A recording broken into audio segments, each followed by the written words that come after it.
წარმოგიდგენთ ორიოდე ბიბლიური გამონათქვამის დამკვიდრების ისტორიას. პირველი, მთავარანგელოზის საყვირი. ბიბლიის, კერძოდ კი გამოცხადების წიგნის მიხედვით, დადგება დრო, როცა განისჯება ყველა ცოცხალი და გარდაცვლილი.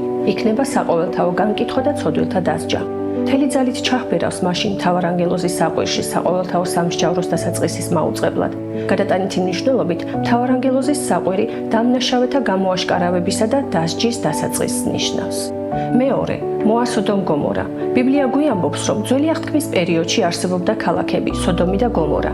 ამ ქალაქებში მკრეხელი და ღვთისმგმობელი ხალხი ცხოვრობდა, რის გამოც ღმერთმა გადაწყვეტა მოესპო ეს ქალაქები თავიანთი მცხოვრებლებით თურთ.